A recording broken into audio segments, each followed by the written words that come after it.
Welcome everyone. My name is Dr. Sidhu. I'm the principal at Kennedy High School. And I'm Dr. Sasai, principal of Walker Junior High School. We're so happy to have you at our very first coffee with the principals for this year. So thank you so much for being here. Whether you're in person, whether you're online, we will also be recording it so that we can send it out for our parents who couldn't join us this morning. Feel free at any time if you feel like you need a refreshment, a snack, please feel free to get up and get it. For restrooms, you can use the first court restrooms if you're just right outside in that area there. So if you need anything, feel free to get up and move around and do so. So we're so thankful that you're here today. So today we have a very special presentation for you. We have Walker and Kennedy students who are going to tell you a little bit about their experience at our schools because we are a 6-year school. So we want to share some information, and then we will have our amazing social workers from Walker and Kennedy who have a presentation for us. So I'm going to go ahead and bring up 2 of our Walker students. So come on up. Yay. So I have 2 amazing 8th graders here who are going to tell you a little bit about their experience at Walker Junior High. So I'm going to let Alberto go first. Okay. So Alberto's going to speak to us a little bit about engineering and the AI way. Good morning, parents and staff. My name is Alberto Aguilar.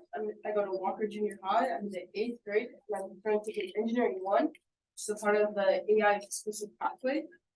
This pathway provides students to learn and grow in the STEM technology. In the engineering class, you're learning how to use Onshape, Tinkercad, Arduinos, and MIT App Emitter.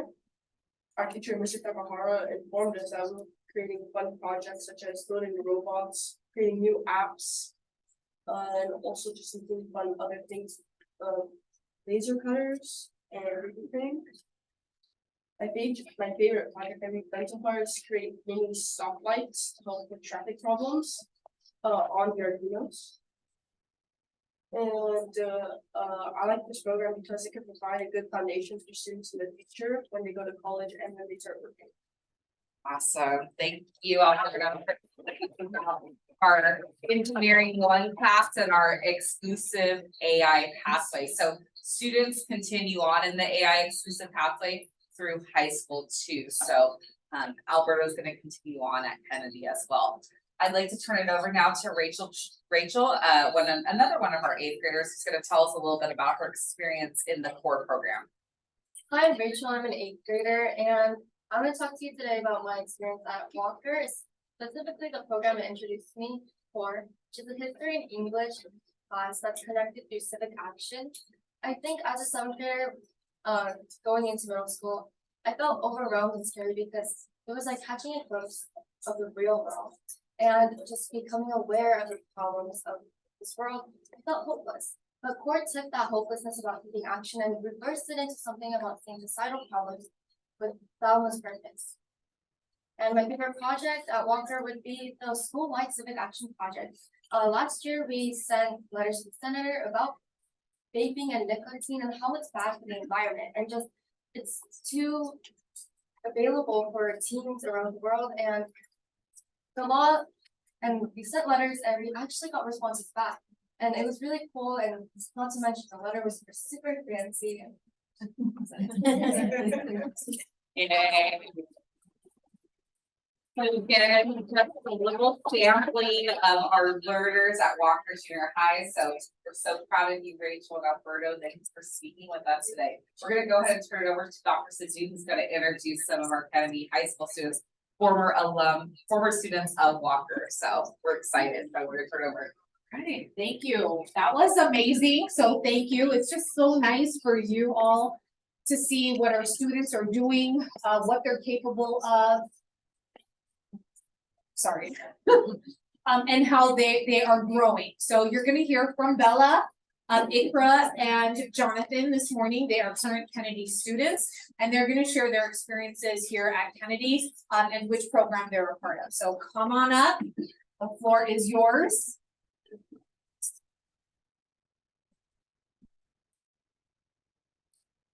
Bella, why don't you go ahead and go first? She's like, I was like, oh, I would have done the same thing, so she kind of has a little. Hi guys, my name is Bella Garza and I'm this year's ASB president. When I was asked about my Kennedy story, I immediately thought of my freshman year, which was completely online. The only experiences I really got at school was the opportunity to cheer at a few varsity football games. We only had about 5 that year, which were in March. And then I came on the campus once to edit the yearbook, but that was about it. And although these were unforeseen circumstances, I still had a great year. I still felt accomplished.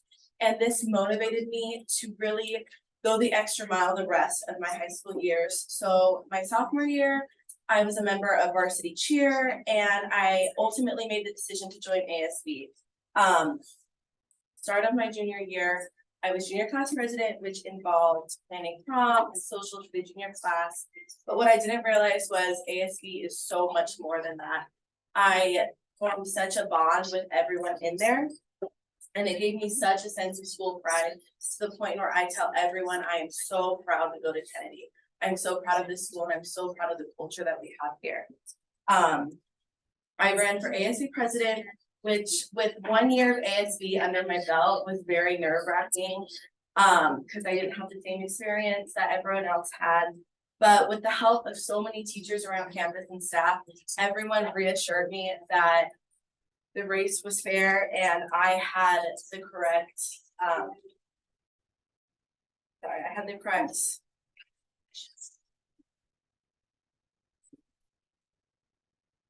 skill set to fulfill this position. And I wouldn't be able to have done it without so many of these teachers. Special shout out to my coaches, Ms. Dayton, Mr. Corcoran, Ms. Chong, who were just really performed the extra mile for me during this stressful time, and I wouldn't change any of it. And I love Kennedy so much. I even tell people that I bleed green. And I walked on campus my sophomore year, my very first day of high school as a sophomore.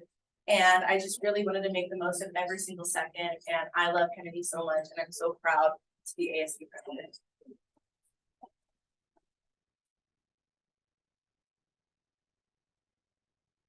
So, hi, I'm Ikra Ahmed. I'm a senior in the IB program. I'm Johnson Muhammad, and I'm also a senior in the IB program. So, when I first decided to join IB, I was initially very hesitant to join the program, just because it is daunting as a junior or sophomore making that decision. It's daunting. It's very rigorous classes and they're university level. However, throughout the program, I've learned so much, and you have so much support from your teachers. As you're writing, we have something called IAs, and they're like research papers. So you really do get to work with your teachers and work with other peers, and you make a community of learners. Another thing that I learned was that initially at the beginning of the year, I was pretty quiet. I didn't advocate for myself. However, this program has allowed me to communicate with my teachers, talk to them, and make those connections. So I'm really happy that I chose this program. Just to share a bit about my own IB experience, when I was in junior high, I was also a part of the core program, and I feel like the transition from core to IB was very natural. I think core places it places a lot of emphasis on civic action, and that's something that carries over into IB. I think that if students are in core and if they're thriving in core and they're succeeding in core, there's no reason that they can't do the same in IB. And I just wanted to also mention that IB has a very good support system. The teachers are, I would say that they're cut above a lot of the other teachers that we have at this school, although all the teachers are great. But you do get a bit of extra support. If you ever need anything academically or emotionally, they're always there to help. And I think just the quality of the program is really high. A lot of IB students get into really good schools, and obviously that's something that we all want for ourselves and parents want for their children. But I think probably my favorite part about IB is the friends that I've made within the program, which sounds kind of cheesy, but it's true. Because you're all kind of going through a similar experience that students who are taking AP classes or honors classes aren't really,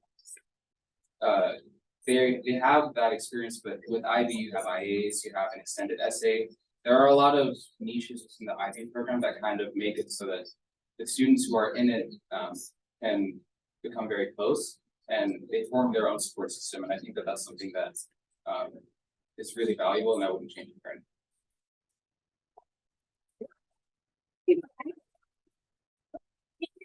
Question for Walker Kennedy students, and the only preparation they had was just the why, why, are you in the program that you're in and what experiences can you share? So we did not prep them other than that. So what they said was completely on their own and just honest with all of you. So we thought it was just a good idea to have some students in front of you, at our coffees, and I just appreciate you guys so much in sharing your stories. So yeah. Do you have any questions for our student? So we're gonna let them go back next. Good. Okay. Oh, Yes. I'm just curious, the IB program, how are you able to handle like extracurricular activities? So I'm a soccer player and I have internships. So a lot of it is scheduling and prioritizing. You kind of work with your teachers on that as well. I think that your teachers are, as Jonathan said, like built-in support, and they really do guide you to help you kind of plan out. And you can also get excited and learn how to communicate and advocate for those opportunities. Just to add on to that, I'm in band as well, and band is it's kind of busy. Like Wednesdays, your afternoons are taken up completely, and Saturdays also a good amount of your time is eaten up. And we have competitions and all these other things going on. But when most of your IB teachers will give you a schedule, and you'll know all of the assignments that are due within 3 or 4 weeks. So you have the ability to plan out for yourself. So I know that when I get home on Wednesday, I'm gonna be tired and I'm probably not gonna have the ability to do a lot of my homework, but I know that on Monday, when I don't have as much going on, I can work ahead a little bit. So there are always ways that you can kind of work around that. And also they're really generous with extensions, most of my IB teachers. So if something does come up, there's the ability to just communicate. That's like the biggest part. If you communicate with your teachers, they're very understanding, and that's not an issue that I've really run into. Thank you. Anybody else have questions for our Walker or Kennedy students? Okay, oh yes, Sasai, I Yeah. have a question from a parent. yes. So they are asking how they get into core program. That was the question. Oh, okay, so how do the students get into the core program? So students, when in 6th grade or in 7th grade, when we do registration, they can sign up for it. So it's our honors classes, and in 7th and 8th grade, they are paired together. So if they are gonna be in the core program, they will be in an English, history, kind of law, where it's an honors class, and they do amazing things. Do you, Rachel, do you wanna tell them a little bit about like some of the things you do, like the rope sports you did last year? So they have leadership training, they have a lot of just fun projects that you can really just throw, and there's the teachers there especially are they give you a gentle push and to succeed in what you do, and they provide you with all the materials to really just all the materials to just succeed and thrive, and they give you so many opportunities just to be involved. And some of my classmates who are not in core anymore for some extracurricular problems, they are talking about how they don't feel that useful anymore because they're not in core, because that's how much involvement there was in core. And there's just a lot of materials and resources, and it's just amazing. And Rachel's been in it for 2 years, so when you're in 6th grade, you just signed up for it on your registration card, so 6th and in 7th grade to be in it for 7th and 8th grade, and we have a very strong team, and you can see, Alberto and Rachel are both in for us, so. Any other questions? Oh, online? Yeah, there's a question from online. They're asking how your parents encourage and motivate you. They're asking about students who lack motivation. So how do your parents encourage and motivate you, whether it's IB or core or the pathway or ASB and cheer? What kind of motivation do you get from your parents? I think the biggest thing that parents can do is kind of be supportive. Sometimes it's difficult for them to understand why maybe one grade is lower than perhaps what they're used to seeing. Like for me, I have a C in math right now, which I'm getting up slowly, but that's just because I chose to take a course that's a lot harder than what I was used to, and given my schedule and a bunch of other factors, it's very difficult to like allocate the time that I need. So I think just the response from my parents wasn't one like where they were very upset or anything like that. They trusted that I was doing my best, and they just wanted to offer me. They asked if there was anything that they could do to help, and that was really useful for me. Just knowing that your parents are not judging you, but they're in your corner and they're supporting you is very valuable. Yes. We have something you wanted to add? Same goes for me, not great in math, but I have excellent grades in English or history. And that's because I have passion for English and history, but for math, it's the big. But my parents, they ask me about it, but they don't force me or like belittle me for getting a bad grade in math because they know that I'm trying hard.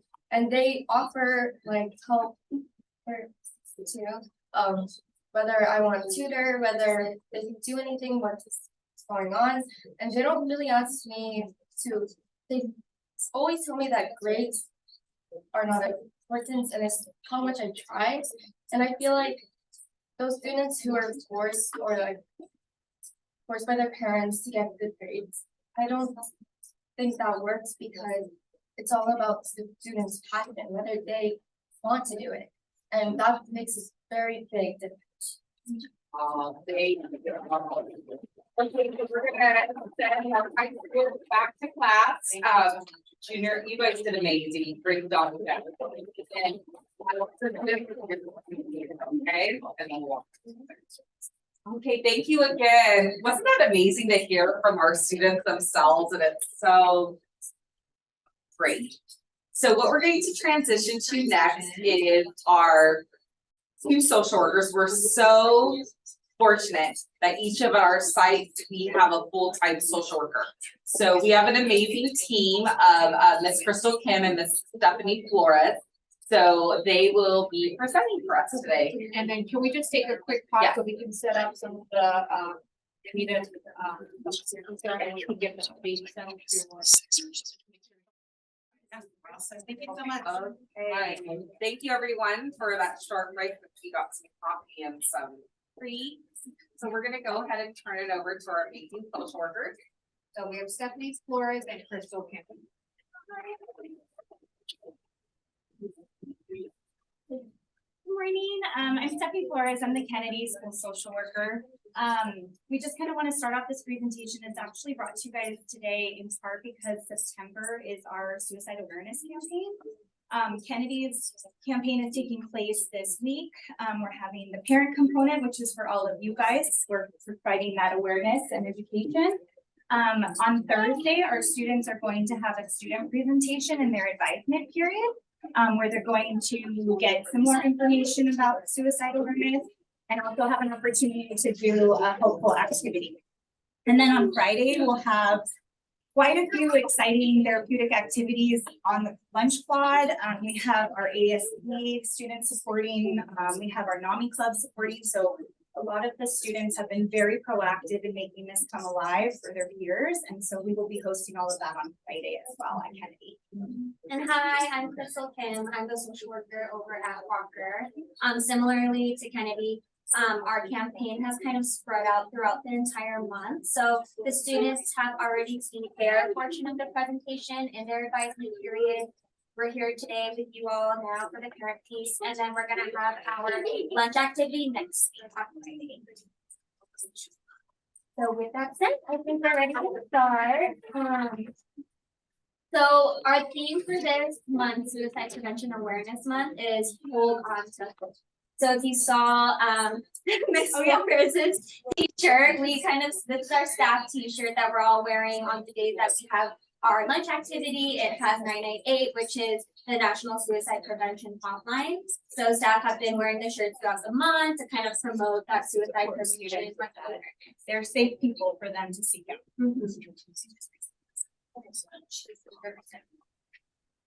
Okay, so just kind of an overview of what we're gonna be talking about today. I see familiar faces and I know we've done this presentation kind of last year as well. So the piece that I wanna focus on this or today is kind of what you guys wanna take away from it, and I wanna be as engaging as possible. And what Stephanie Flores is gonna kind of talk about how we bring this knowledge into the home and how we really talk about suicide and do suicide prevention. Okay, but we're gonna go ahead and start with kind of the facts. What is suicide and kind of the warning signs? Suicide, I'm sure you all know, is kind of when somebody decides to take their own life, either voluntarily, whether they're dealing with hopelessness, depression, all of those things. If we go on to the next slide,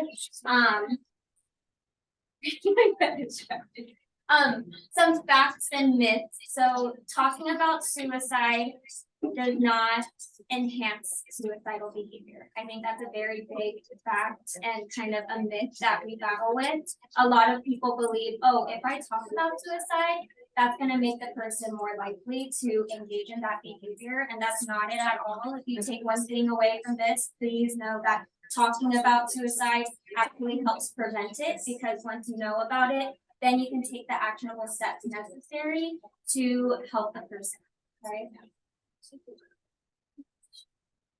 And I know that this is kind of a triggering topic, how as parents are we able to really have this conversation with our kids at home?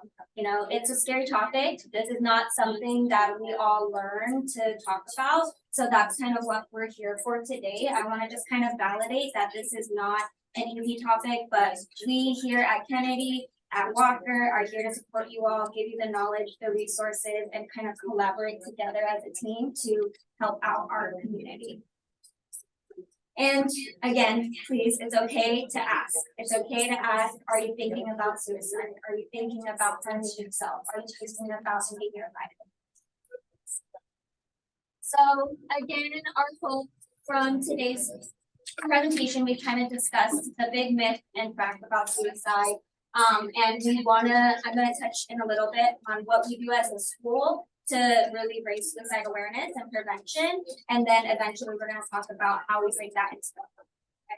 So some more facts, suicide is and has been the second leading cause of death within this age group. So teens are very at risk. It is the second leading cause of death.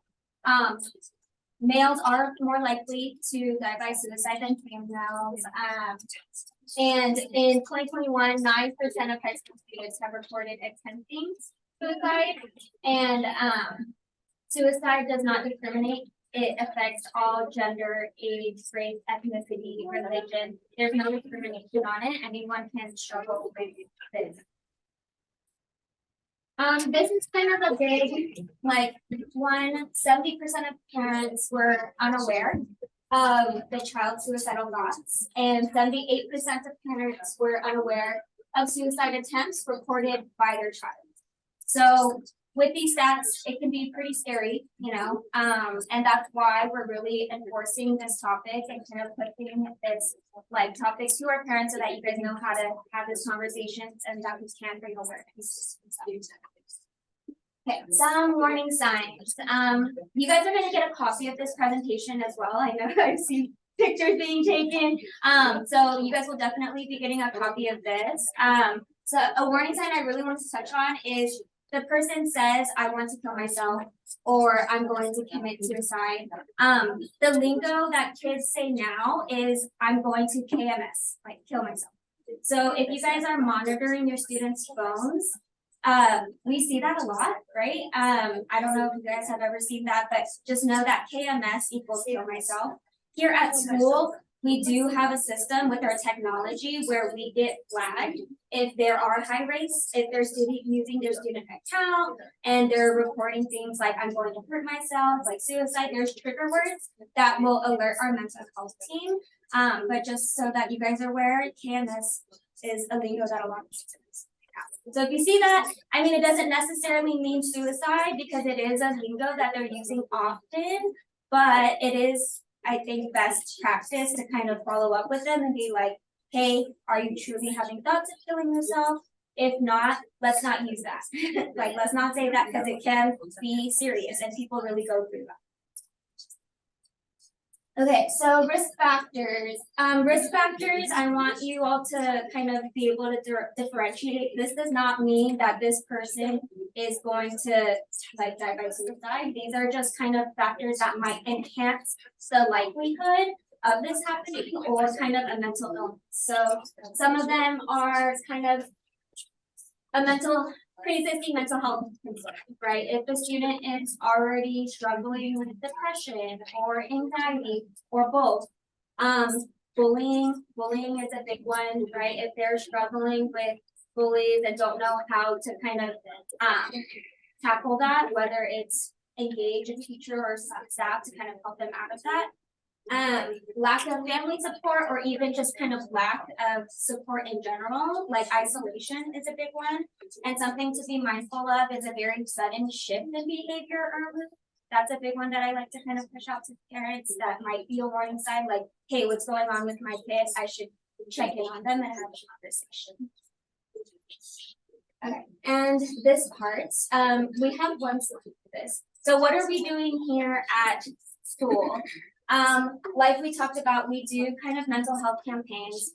September is focused on suicide prevention awareness. Next month, we're doing a substance use campaign. And in May, we kind of do a general mental health awareness campaign, just to kind of really push kind of mental health and social emotional learning into the classrooms. We have a really good, collaborative team with our counselors, school psychologists, our admin, our FACES, social workers that all work together. We meet weekly, kind of in our educational monitoring meetings, and where we talk about these kids that might be a little bit more high risk and how we can support as a whole to really help them out. As social workers, we do kind of meet with our students individually, support them with counseling and resources with our family and parents. We do treatment groups and we do kind of skill building groups as well. And specifically for suicide, like I said earlier, we do have that technology built into our system where we get notified if a student is typing something that might cause us to be like, oh, maybe they're thinking of suicide. So the team is immediately alerted. We follow up with the student and do risk assessment. So all of our mental health staff are trained in suicide risk assessment to kind of assess the risk and follow through with whatever you want. And I'm there. So now kind of the meat of the presentation we want you guys to be able to walk away with is what can be done on your behalf, right? What can you do at home? It's always, the awareness is big, but how do I manage this, right? So I think the biggest thing, and I think you heard it directly from students who are saying, my parents do this by me. I notice this helps me. Meeting our children with curiosity, not with judgment, not with shame, not with anger, but meeting them with, I want to understand, I want to listen, I'm a safe space to listen. That allows for that to be, hey, you can go talk to mom and dad about something as scary as suicide because they will be able to handle it. And even like Crystal said, us being able to ask that question doesn't just get us an answer, but it gives our kids permission to know I can handle whatever I'm saying. Because even if I don't know what to say, I know I can go find help for us and I will walk through that with you. That is a powerful message to our children to any extent, with any issue, even beyond suicide. So that safe space. Also too, there's a lot of breathing mindfulness techniques that therapeutically can be supportive to parents and how to, hey, why don't you go use this skill, right? So therapy can be a really good avenue if you do, like she said, notice this dramatic shift.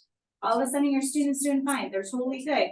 And then now, oh my gosh, how are you having C's? You're usually like an A student. Usually these are the huge first signs that we start noticing something's changed. It may not always mean that it's suicide risk, but something has changed and this is our kid's way of saying, I need help without coming directly to you. So noticing those shifts in whether it's their mood, their behavior, or how they're performing in school, those are usually big red flags. And you guys know your kids best. You guys are usually the first ones to be like, that's different, right? So take that opportunity to pause and go and have that curious conversation. I'm noticing this. Is something going on? I just want to understand, get us help if we need it, but I'm here. So it's opening that door to that transparent conversation. So in doing so, I think the key piece to this is choosing the right time. So I know as a parent in the morning, while I'm getting my lovely children ready for school, that's not the time to have dialogue about what's deeply in their souls. They're not gonna get the best mommy. They're gonna get rushing mommy, very invalidating and apologizing later. So choosing the right time is key, okay? So create that space, especially if your children have siblings, doing it one-on-one, doing it at a time that they're done with their homework, you guys know, but being intentional about that. Be ready for rejection. Please be ready, guys. Especially if this is one of the first few times you're trying to go there with your kid. They're not going to know it's safe until you prove to them that it's okay for them not to be ready, and maybe they want to talk to somebody else. Mom and dad are the hardest people to talk to. They'd much rather come to me and Crystal, or even Dr. Sidhu and Dr. Sasai, because at the end of the day, they don't have to prove anything to us. They value what you think of them more than anything in the world, even in high school, guys. Don't let them fool you. They care most about you believing in them, you seeing them, you hearing them. So of course, when they're struggling, it's hard to show that they're not okay and they're not living up to what you all want for them, which is to be a happy, successful kid, right? So being ready for that rejection and welcoming it and rolling with it. Stick to the facts. So I would say, hey, I've noticed this change, just like they said, when the grades drops, it's not a conversation from judgment or you need to get them up. It's a conversation of curiosity, like, hey, what's going on? Like, I know you're a great kid, you're smart, you've always been committed to school. Something must be getting in the way. So that in and of itself is saying, you're not bad. Something's happening to you that's making this happen. And I want to know what that thing is so we can get through it together. So it's a really key approach so that there is no shame or judgment tied to you having this dialogue, okay? And again, validating their feelings, whatever they say. Well, you make me mad all the time and you stress me out. Oh man, okay, I can see how I could be doing that. When do I do that? I don't want to do that. I don't want to make it harder for you. Like when we own stuff as parents, all we're doing is modeling to our children how to be responsible adults in the world. When I have to go to Dr. Sidhu and be like, I messed up, I need your help, you forgive me, I don't want to lose my job, right? Like these are all normal things that we need to teach them as adults. And so modeling that at home with them and receiving them is only going to empower them to be able to do that one day when they need to do that in their relationships. How they can help themselves. Sometimes it's a typical stressor. It's not anything that needs therapy. Sometimes it's normal what they're going through. So it's reminding them to do the things they love. Because sometimes we forget to do the things that are good for us when we're really stressed and we're overwhelmed. Sometimes we need our parents to be our cheerleaders, to be like, you know what, we need a pause on the homework. You love Cherry Garcia ice cream, let's go to the store, let's go get it. Like kids are like, what? Oh, okay.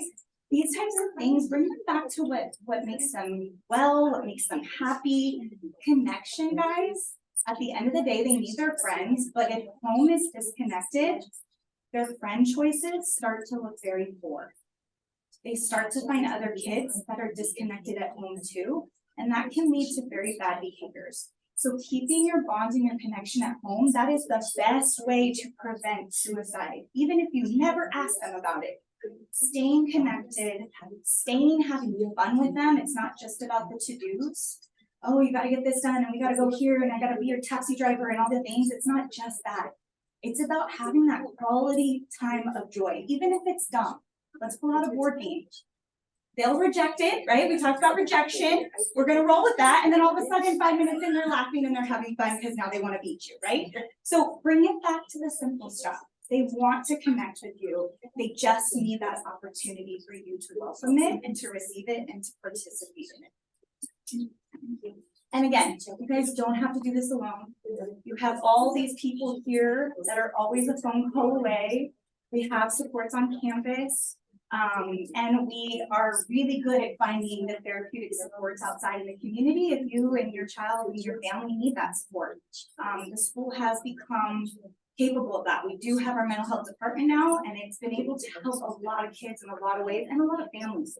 So for us, we don't just care about your child, we care about all of you too. And you're part of that change, you're part of that reconnection. That's gonna allow your child to never think about killing themselves. That's gonna allow them to get through those tough stressors in life and come out on the other side more resilient. You guys are that key of connection.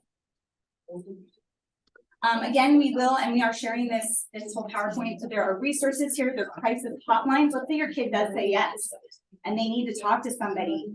It's okay to say, let's call this hotline together. Let's see what the professional on the other end says. Let's figure it out together. I don't know how to do this, and that's okay, but I'm gonna find out. It's okay not to know what to do. They don't know what to do either. Be lost together, normalize that, and then we seek help, right? And again, community agencies down here too, in terms of help for parents and guidance. This is your guys' helpline too. So you're not expected to know this, and you're not expected to do it alone, okay? Questions? And Miss Kim too, in case you guys have anything.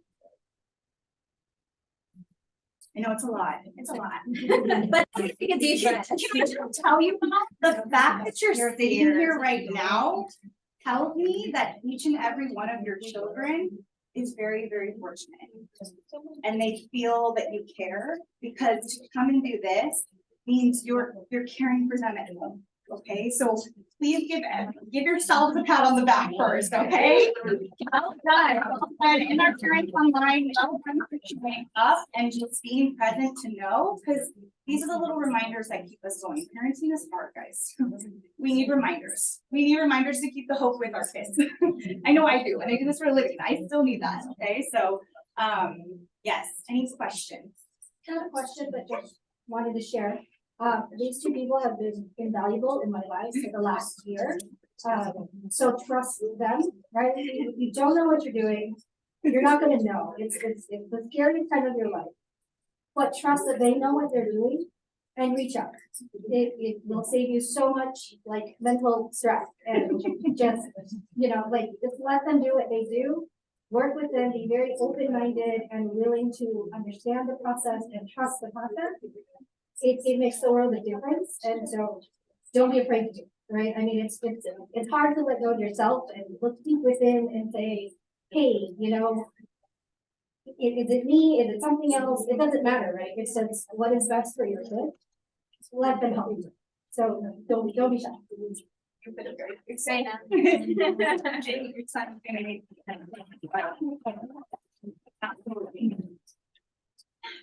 Well, I just want to say thank you. This is my first compliment. Live. The world went crazy. Yes.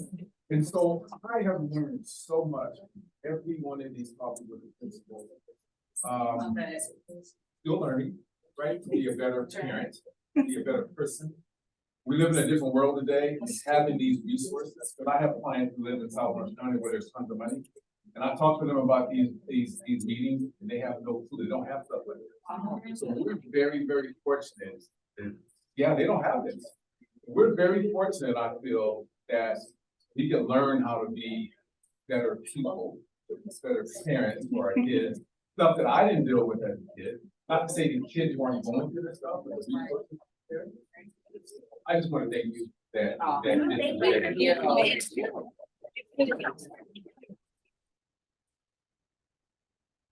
Any other questions, any online? Okay. Well, again, a big thank you to our amazing social workers. So thank you to Miss Crystal and Miss Stephanie. We love you both and we thank you. So thank you for being here. Reach out to them or us at any time. I know that Kennedy's gonna be doing a parent learning walk. Yes. So we're gonna transition to that. I'm gonna take our Walker students back to Walker. So thank you all again for being here. We appreciate it. Thank you for your support. Yes, and we're here if you have any questions, any follow-ups. Feel free before you leave to grab another cup of coffee or some treats. We'll be here and then I'll just transition to the parent learning walk. So if you're here for the parent learning walk, just stay here and then we'll start that piece of our Thank you. And thank you again. Thank you. We can get a tree. Yeah, please.